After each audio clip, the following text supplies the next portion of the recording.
노래를 부르게 하신다. 새 노래를 부르게 하신다. 그런 제목으로 같이 말씀을 나누도록 하겠습니다. 우리는 매일 노래합니다. 기쁘고 즐거울 때 노래합니다. 외롭고 슬플 때도 노래를 합니다. 제가 시골에 살 때 보니까 우리 동네 어머니들이 같이 모여서 모내기를 하고 밭일을 할 때도 노래를 하시는 모습을 자주 보았습니다. 노래는 우리의 삶의 일부분이 되었습니다. 여러분, 우리나라를 대표하는, 우리나라 노래하면 전 세계에 알려져 있는 노래가 있습니다. 그 노래가 무엇입니까? 아리랑이라고 하는 노래입니다. 아리랑 아리랑 아라리요, 아리랑 고개를 넘어간다. 이 노래 아리랑은 세계 문화유산으로 등재되어 있습니다. 우리나라는 60여 종류의 아리랑이 있고 2,000 내지 3,000 정도의 변형된 노래가 있다, 이렇게 지금 연구가 되고 있습니다. 이 아리랑은 우리 민족의 고유한 정서를 담고 있다고 생각됩니다. 그 정서에 어울리는 곡조로 이루어진 곡입니다. 그런데 이 노래가 미국 장로교회에서는 찬송가로 사용되고 있습니다. 그림을 좀 준비했는데 한번 띄워주실 수 있으면. 찬송가 229장, 귀에 익숙한 멜로디가 들려온다.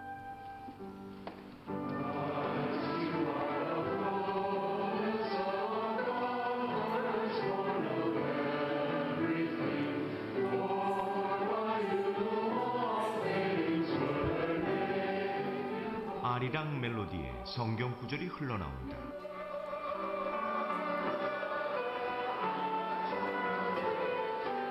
우리 눈에는 낯설고 신기하기만 한데 신도들은 오래전부터 불러온 듯 편안하게 부르고 있다. 예, 보이시죠? 제 말이 사실인 게 확인되시죠? 영상에 보신 것처럼 우리나라 아리랑은 미국 장로교회 찬송가로 불려지고 있습니다. 찬송가 229장 제목은 Christ, You are the fullness 라고 하는 제목으로 되어 있습니다. 그리스도, 당신은 충만함이십니다. 그런 제목으로 되어 있습니다. Christ, you are the fullness of God, firstborn everything. 저도 미국에 유학할 때 이 노래로 특송을 여러 번 했었습니다. 우리 고유의 가락인 아리랑은 미국 장로 교인들에게 있어서는 찬송가가 되었습니다. 하나님을 찬송하는 도구로 바뀌게 된 것입니다. 여러분 잘 아시다시피 아리랑의 가사는 약간 슬픕니다. 나를 버리고 가시는 님은 어떻게 될 거라고요? 잘 될 거라고요? 심리도 못 가서 확 넘어져서 코도 깨지고 그냥 그렇게 하라는 가사인, 약간 애잔한 슬픔, 아쉬움, 어떻게 더 확대하면 이런 우리 민족이 갖고 있었던 한의 정서가 들어가 있는 그런 곡입니다. 그런데 미국 찬송가에는 그런 느낌은 전혀 없습니다. 그리스도, 당신은 하나님의 충만한 힘이십니다. 모든 것의 처음이십니다. 모든 것이 그리스도를 통해서 났습니다. 그리스도는 교회의 몸이신 교회의 머리이십니다. 이것이 가사 내용입니다. 우리 아리랑 곡조에 이런 성경 말씀을 붙여서 찬송가로 만든 사람이 있습니다. 미국 동북부에 있는 칼빈 대학교, 기독교 대학인데요, 칼빈 대학교 음악 교수였던 버트 폴만이라고 하는 교수가 이것을 찬송가로 만들었습니다.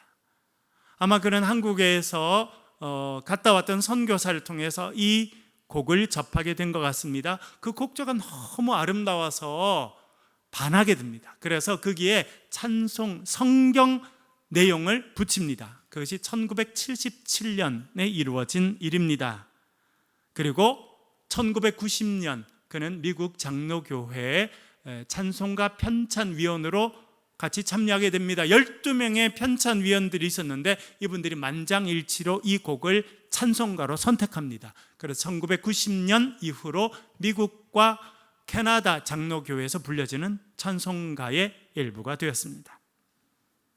우리 고유의 정서를 담고 있고 슬픔과 한이 있는 노래였지만 이제 미국으로 건너가게 되고 미국에서는 예수 그리스도의 충만하심을 찬양하는 찬송곡이 되었습니다. 완전히 새로운 노래가 된 것입니다.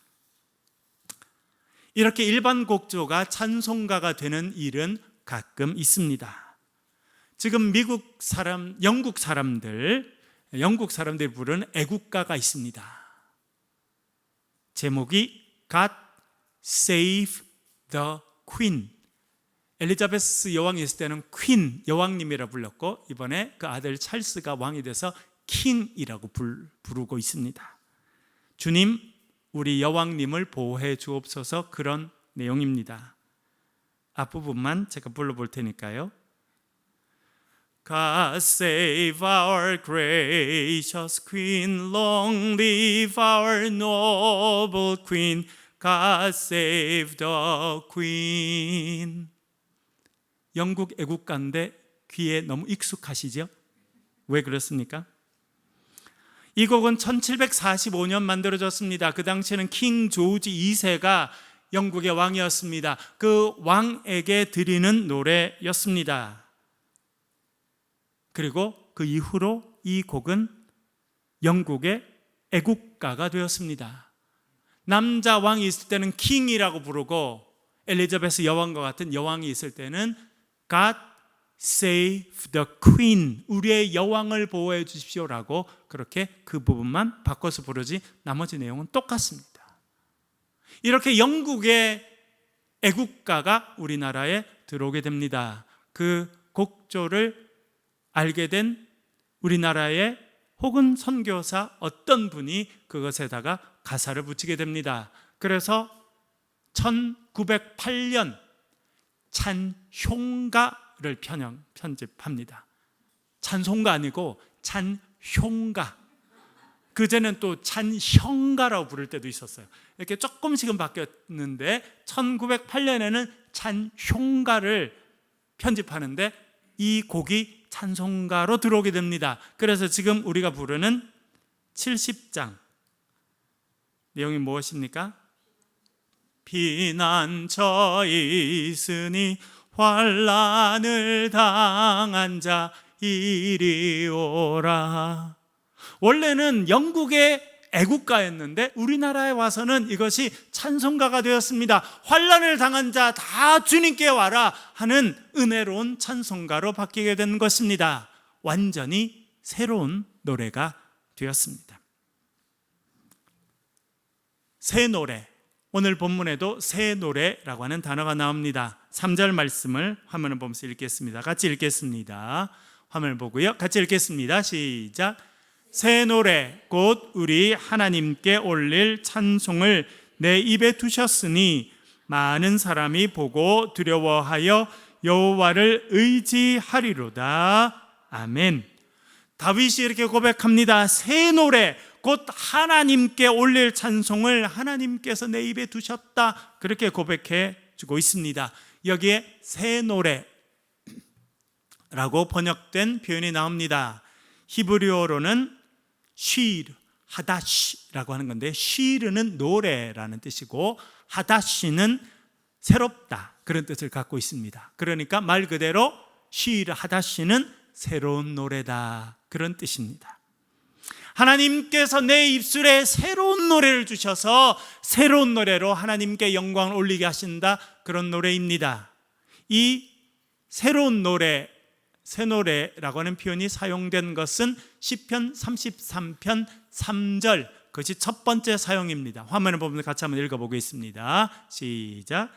새 노래로 그를 노래하며 즐거운 소리로 아름답게 연주할지어다. 아멘. 시편 33편의 저자는 나와 있지 않습니다. 그러나 32편과 긴밀하게 연결되어 있는 걸 보면 시편 33편도 다윗의 시라고 생각됩니다. 이 새 노래라고 하는 표현은요, 다윗이 처음 사용했던 것 같아요. 다윗은 새 노래로 하나님께 영광을 돌리자 그렇게 이야기합니다. 다윗 시대 전까지, 그리고 다윗 시대 때도 전통적인 방식의 제사는 계속 이루어졌습니다. 구약의 제사는 뭘 드리는 제사입니까? 제물을 드리죠. 뭘 제물로 드립니까? 소와 양과 염소를 제물로 불태워서 올려드리는 제사를 드렸습니다. 그런데 다윗 시대에 와서는 완전히 새로운 형태의 예배가 이루어집니다. 왜냐하면 다윗이 늘 그렇게 하나님을 찬양하고 하나님의 그 찬양을 하나님이 기뻐 받으신다는 걸 알게 됩니다. 그래서 그는 왕이 되어서 찬양대를 국가적으로 조직합니다. 오늘 우리 찬양대가 얼마나 찬양을 잘합니까? 또 앙상블이 있어서 얼마나 좋습니까?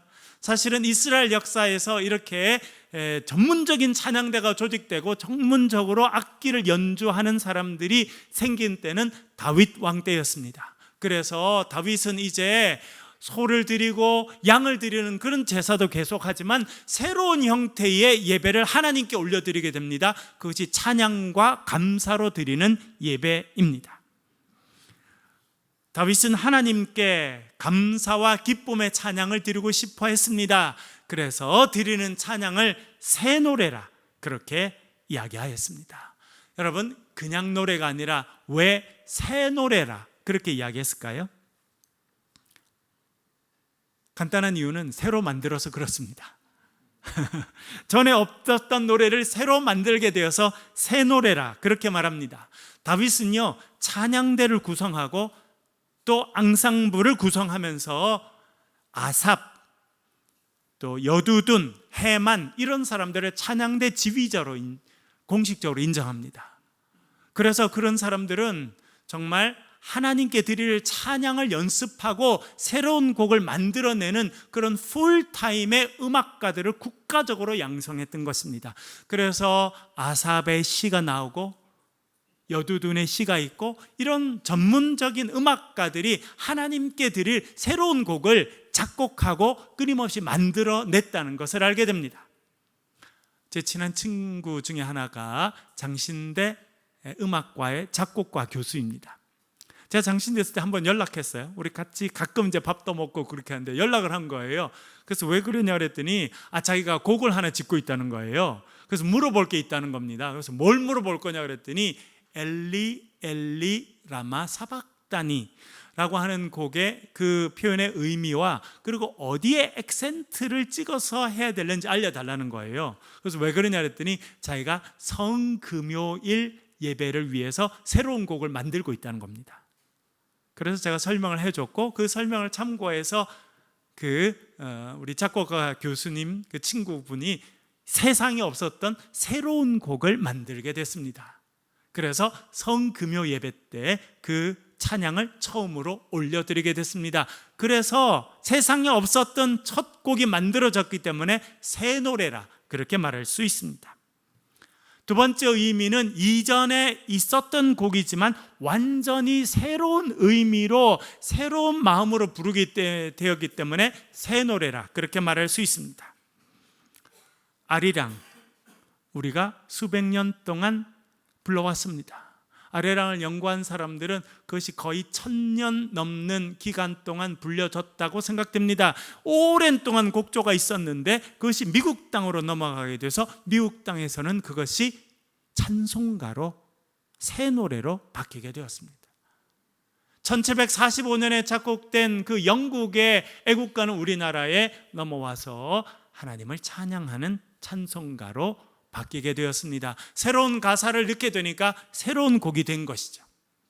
또한 다른 경우도 있는데 그것은 똑같은 곡이고 내가 평소에 불렀던 곡인데 하나님의 은혜를 체험하고 부르면 완전히 다른 곡이 됩니다. 이스라엘 백성들 애굽에서 종살이를 했습니다. 하나님께서 모세를 보내시고 그들을 이끌어 주셨습니다. 광야에 나왔습니다. 해방을 맞이했습니다. 얼마나 기뻤는지 광야의 길을 기쁨으로 걸어갔는데 앞에 홍해가 나타났습니다. 뒤를 보니까 애굽의 군사들이 자기들을 추격하고 있습니다. 앞에는 홍해고 뒤에는 애굽의 군사들이 칼을 들고 쫓아오고 있습니다. 와, 이제 죽었다. 많은 사람들은 불평하고 원망했습니다. 그런데 그때 모세는 하나님께 기도합니다. 하나님께서 지팡이를 펴서 바다를 향해 내밀라 말씀하셨습니다. 그 말씀에 순종해서 들고 있던 지팡이를 바다를 향해 딱 내밀었더니 어떻게 됐습니까? 홍해가 갈라지게 됐습니다. 거대한 바다가 갈라지고 이스라엘 백성들은 바다 한가운데를 마른 땅처럼 지나게 되었습니다. 다 지나고 난 다음에 뒤에 따라오던 애굽의 군사들이 바다 한가운데로 오게 됐을 때 물이 다시 합쳐지게 됐습니다. 이스라엘 백성들은 죽음의 위기에 있었지만 거기서 엄청난 구원의 역사를 경험하게 되었습니다. 그렇게 홍해를 건넌 후에 모세의 누이였던 미리암이 나와서 노래를 합니다. 같이 있던 여성들도 나와서 소고라고 하는 악기를 연주하면서 노래를 불렀습니다. 처음 만든 곡이 아니라 늘 불렀던 노래였습니다. 그러나 이제 홍해를 건너는 그 엄청난 구원의 사건을 경험하고 부르는 이 노래는 완전히 새로운 의미로 다가오게 되었습니다. 새 노래가 된 것입니다. 여러분, 우리도 새 노래를 부를 때가 있습니다. 평소에 불렀던 곡이지만 우리의 삶에 큰 어려움을 겪고 하나님의 구원하심을 체험하고 내 삶이 새로워졌을 때 그 노래를 부르면 그 노래는 우리에게 새로운 의미로 다가옵니다. 그래서 새 노래가 되는 것입니다. 여러분, 언제 우리가 새 노래를 부르게 됩니까? 다윗은 이렇게 말해줍니다. 1절 같이 한번 읽겠습니다. 같이 읽겠습니다. 시작. 내가 여호와를 기다리고 기다렸더니 귀를 기울이사 나의 부르짖음을 들으셨도다. 아멘. 제가 자주 말씀드립니다만 다윗은 성경에서 하나님의 사랑을 가장 많이 받은 사람. 그래서 아무 어려움이 없었죠, 여러분.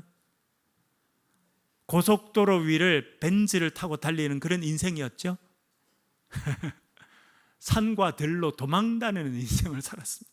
참 아이러니. 하나님이 너무나 사랑하셨어. 다윗도 하나님을 너무나 사랑했습니다. 그러면 아무 어려움이 없어야 될 것 같은데, 탄탄대로 달려야 될 것 같은데, 그는요 미움을 받습니다. 산으로 들로 도망치며 살아야 했습니다. 바위 틈에 몸을 숨기고 밤이슬을 맞으면서 하룻밤을 지내면서도 큰 소리로 찬양하지도 못했습니다. 왜냐하면 옆에 누군가 군사가 있다가 자기를 잡을까 싶어서. 그런 삶을 살았습니다. 그래서 그가 기다리는 것이 있었습니다. 하나님의 응답을 기다렸습니다. 하나님의 도우심을 기다렸습니다. 그래서 1절에 뭐라 말합니까? 내가 여호와를 기다렸더니. 기다렸다라고 하는 단어는 히브리어로 카바라고 하는 단어입니다. 카바. 이거는 그냥 저냥 기다리는 게 아닙니다. 애끓는 심정으로, 간절함으로 기다리는 것을 말합니다.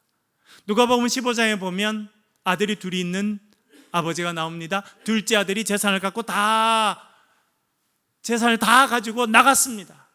그렇게 하니까 아버지가 어떻게 합니까? 잘 됐다 이놈, 오늘부터 호적에서 판다, 그렇게 하던가요?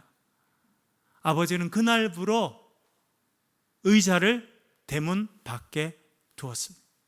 아침이 날이 밝으면 그 대문 밖에 앉아서 집 나간 둘째가 돌아올까 노심초사 기다렸습니다. 저 멀리에서 이제 거렁뱅이처럼 된 그 둘째 아들이 나타나자 아버지는 달려가서 그 아들을 껴안아주고 뺨을 맞추고 그를 환영해 주었습니다. 그 아버지가 기다린 그 기다림, 그것이 히브리어가 말하는 카바라고 하는 단어입니다.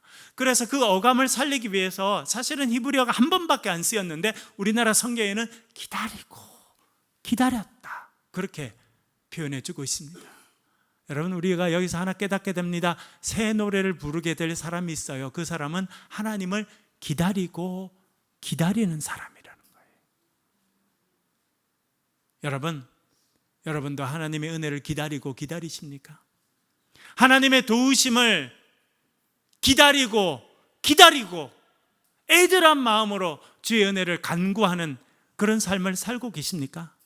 하나님은 그런 사람에게 새 노래를 허락해 주신다 성경에 말씀하고 있습니다. 또 하나님은 어떤 사람에게 새 노래를 주십니까? 2절을 읽어보겠습니다. 2절 같이 읽겠습니다. 시작. 나를 기가 막힐 웅덩이와 수렁에서 끌어올리시고 내 발을 반석 위에 두사 내 걸음을 견고하게 하셨도다. 아멘. 하나님은 수렁에 빠진 자를 건져주십니다. 그를 반석 위에 세워주십니다. 그럴 때 그 사람이 새 노래를 부르게 된다는 거예요. 그런데 다윗이 이런 표현을 썼습니다. 나를 기가 막힐 웅덩이와 수렁에서 끌어올리시고, 그냥 웅덩이하고 수렁이 아닙니다. 어떤 웅덩이와 수렁이라는 것입니까? 기가 막힌다. 어떤 의미일까요? 저희들이 시골에 있을 때 장난치느라 논에 이렇게 구덩이를 파고 물을 좀 집어넣고 위에다가 지프를 올려놓고 친구를 불렀어요. 이렇게 오라고. 그러다 걔가 탁 이렇게 빠지면 우리가 막 이렇게 웃고 이랬거든요. 야, 우리 웅덩이 기가 막히게 팠다, 이런 의미일까요, 여러분? 여기서 말하는 기가 막힌다는 것은 정말 기가 막히고 이해가 되지 않는다는 것입니다. 다윗은 골리앗을 쓰러뜨립니다. 국민적인 영웅이 됩니다. 그리고 그는 그때 이후로 군대 발탁이 돼서 여러분 전쟁터에서 뼈가 굵었어요. 집에서 엄마 해주는 따뜻한 밥을 먹으면서 성장한 것이 아니라 전쟁터에서 비를 맞으면서 또 비같이 쏟아지는 그런 화살을 피해 다니면서 뼈가 굵고 성장했습니다. 그 결과 그는 군사령관이 됩니다. 왕인 사울이 그를 너무 좋아해서 딸을 줘서 사위로 삼았습니다. 그에게 주어진 당연한 보상이라고 생각했습니다. 그런데 이 사울은요, 가끔 악신이 내려와서 괴롭히면 머리가 아팠어요. 그러면 이 다윗이 자기가 갖고 있는 수금, 지금 말하면 조그만 하프같이 생긴 이 수금 연주를 해주면 그 악신이 떠나고 머리가 맑아지는 거예요. 자기가 섬기는 왕일 뿐만 아니라 자기의 장인어른, 그를 지극히 섬깁니다. 또 사울이 머리가 아파서, 그러니까 다윗이 달려가서 수금을 갖고 와서 연주를 해줬어요. 그런데 갑자기 사울이 옆에 있던 창을 들어서 어떻게 합니까? 탁 던져서 죽여버리려고 하는 거예요. 그래서 도망 나왔어요. 여러분, 그렇게 도망 나와서 기가 차지 않았겠습니까? 도대체 내가 뭘 잘못했길래 우리 장인 어른이 나를 이렇게 창으로 찔러 죽이려고 하나? 기가 막힌 고통과 어려움을 겪는 것입니다. 왕이 된 다음에는 편안했습니까? 왕이 된다면요, 더 기가 막힌 일을 당합니다. 자기의 아들 중에 하나인 압살롬이 자기를 반역합니다. 자기의 몸에서 태어난 아들인데 그 아들이 칼을 들어서 자기를 죽이겠다고 하니까 그 천하의 다윗이 도망을 치는데 맨발로 도망쳤어요. 얼마나 시간이 없으면 신발 신을 겨를도 없이 뛰쳐나가서 도망을 친 겁니다. 여러분, 그렇게 산을 넘어서 얼마나 기가 찼겠습니까? 하나님, 도대체 제가 뭘 잘못해서 내 몸에서 낳은 아들이 나를 죽이겠다고 해서 제가 그 아들을 피해서 맨발로 도망쳐야 되는 이런 인생을 삽니까? 그래서 그가 기가 막힐 웅덩이와 수렁이라 그렇게 표현하고 있는 것입니다. 수렁이라고 하는 곳은 여러분, 빠지면 금방 죽는 곳은 아닙니다. 우물 같은 데는 빠지면 금방 쑥 들어가지만 수렁은요, 발이 빠져도 금방 안 빠지고 천천히 내려갑니다. 천천히 죽음에 가까워지는 거예요. 그런데 수렁의 특징은 혼자 힘으로는 거기서 나오지 못한다는 겁니다. 저희들이 아이들 어릴 때 미국의 서부에 있는 LA, 로스앤젤레스에서 제가 목회하면서 살았는데요, 저희 애들이 좋아하는 박물관이 있었어요. 지금도 가면 있습니다. 라브레아 탈피트라고 하는 곳입니다. 거기 가면 타르, 우리나라 말로는 타르라고 하는데 그게 있는 박물관이에요. 여러분, 타르라고 하는 거는 아주 검은 물질인데 아주 찐득찐득한 이런 물질이거든요. 아마 그런 것이 우리 지금 아스팔트 까는 이런 거 종류랑 좀 비슷한 것 같아요. 그러니까 뭐 박물관이 있어요. 딱 들어가면 넓은데 이렇게 까만 타르 같이 생긴 걸 해놨는데 그게 뭐가 빠져 있는지 아세요? 맘모스가 빠져 있어요. 맘모스는 지금 없어졌습니다만 아프리카 코끼리가 얼마나 큽니까? 그 코끼리보다도 2배, 3배쯤 됐던 그런 큰 동물이 맘모스인데 걔가 그 타르에 빠진 거예요. 그리고는 주저앉아서 박제가 된 겁니다. 그것이 발견이 돼서 그가 박물관이 됐습니다. 수렁은 그런 곳입니다. 금방 죽지 않습니다. 그러나 점점점 죽음에 가까워져 가는 곳이 수렁인 것입니다. 우리도요, 어떤 데 눈을 딱 뜨면 우리가 수렁에 빠져 있습니다. 낙심의 수렁, 근심의 수렁, 두려움의 수렁, 그렇죠? 때때로는 내가 나의 욕심의 수렁에 빠져서 점점 죽어가는 겁니다. 수렁은요, 빠진다고 해서 금방 죽지는 않습니다. 그러나 천천히 죽어가는데 대신 나 혼자의 힘으로는 나올 수 없는 곳입니다. 다윗도 거기에 빠져 있었다는 거예요. 그랬더니 하나님께서 그를 건져주셔서 어디에 세워줬다고 말씀하십니까? 내 발을 반석 위에 세워주셨다. 말씀드렸죠? 수렁은요, 빠지면 발이 점점 밑으로 빠지는 곳입니다. 그러나 반석은 아무리 흔들려도 발이 밑으로 내려가지 않는 든든한 곳이 반석입니다. 하나님이 나를 수렁에서 건져주셔서 내 발을 반석 위에 올려주셨다, 그렇게 고백해 주고 있는 것입니다. 그래서 나를 수렁에서 건져주셔서 반석에 세워주신 그 하나님께서 내 입에 찬송을 주시고 내가 새 노래로 주님을 찬양합니다, 그렇게 노래하고 있습니다. 이 새 노래라는 표현은 다윗이 처음 사용했다고 생각되는데 이후에 많은 사람들이 사용하게 됩니다. 이사야서에도 그 표현이 나오는데요, 신약 성경에도 2번 이 표현이 쓰입니다. 2번 다 요한계시록에 나옵니다. 요한계시록 14장 3절 그게 나오는데요, 한번 읽어보겠습니다. 시작. 그들이 보좌 앞과 내 생물과 장로들 앞에서 새 노래를 부르니 땅에서 속량함을 받은 14만 4천 밖에는 능히 이 노래를 배울 자가 없더라. 아멘. 여기 유명한 14만 4천이라는 표현이 등장하는 곳입니다. 이 14만 4천은 이만희가 말하는 것처럼 이 신천지에 속한 14만 4천 아니에요. 신천지를 처음에 이만희가 할 때는 14만 4천 명 모으겠나 하고 14만 4천 명만 차면 세상에 종말이 온다 그랬는데 지금 14만 4천 명이 넘어버렸어요. 그래가지고 머리가 많이 아픈가 봐요. 그래서 이제 말을 바꿨어요. 신천지 있다고 다 구원받는 게 아니라 이 중에 전도 잘하는 놈들 14만 4천 명만 구원받는다, 이렇게 지금 말을 좀 바꿨습니다. 뭐 그런 의미가 전혀 아니에요. 14만 4천은 상징적인 숫자이고 하나님의 은혜 가운데 구원의 백성이 되어서 천국 잔치에 참여하는 사람들을 표현하는 것입니다. 하나님의 은혜로 이 땅 가운데 믿음을 지키다가 언젠가 하나님 은혜 가운데 천국에 이르러서 그 장엄한 천국의 예배를 드리는 사람들을 말하는 것입니다. 그 천국의 백성들이 부를 노래를 뭐라고 말합니까? 새 노래라는 거예요. 그러니까 이 새 노래는 구원받은 백성이 천국에서 하나님을 찬양하면서 드릴 노래가 새 노래라, 그렇게 알려주고 있습니다. 그런데 여러분, 다윗은요, 그 천국에서 부를 새 노래를 우리의 삶에서 부르게 하신다, 그렇게 이야기합니다. 3절 말씀을 다시 한번 읽어보겠습니다. 다시 한번 읽겠습니다. 시작. 새 노래 곧 우리 하나님께 올릴 찬송을 내 입에 두셨으니 많은 사람이 보고 두려워하여 여호와를 의지하리로다. 아멘. 다윗이 새 노래를 불러요. 그러면 옆 사람이 그걸 듣는다는 겁니다. 그리고 쳐다봅니다. 야, 다윗 진짜 기가 막힌 그런 웅덩이에, 그런 수렁에 빠졌는데 하나님이 저를 건져주시고 다윗이 하나님을 찬양한 노래를 하는구나. 야, 우리도 저 다윗 섬기는 하나님을 믿고 살면 좋겠다, 그렇게 생각하게 된다는 겁니다. 내가 새 노래를 부르면 믿지 않는 자들이 주를 바라보게 되고 주님을 신뢰하게 되고 주님께 와서 말한다는 거예요. 다윗, 우리도 새 노래 부르고 싶어요. 우리도 수렁이 있고 어려움이 있고 힘든 일이 있는데 당신이 섬기는 그 하나님, 우리도 섬겨서 우리도 새 노래 부르는 사람 되고 싶어요 라고 말한다는 것입니다.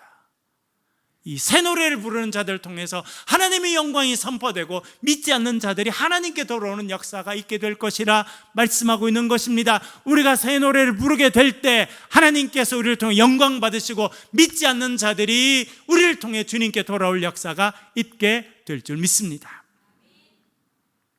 우리의 한과 슬픔을 담고 있는 아리랑은 미국에 가서 찬송가가 되었습니다. 영국 사람들이 부르는 애국가는 우리나라에 와서 또 주님을 찬양하는 찬송가가 되었습니다. 새 노래가 되었습니다. 여러분, 우리가 삶의 고통이 있을 때 주를 바라보고 주님을 신뢰할 때 하나님은 우리의 삶에 구원의 은혜를 주시고 우리를 수렁에서 건져주시고 우리에게 새 노래를 주실 줄 믿습니다. 그리고 우리를 통해서 하나님의 영광 받으시고 우리를 통해서 주를 알지 못하는 자들이 주님 앞에 돌아오는 놀라운 역사가 있기를 주의 이름으로 간절히 축원합니다. Amen.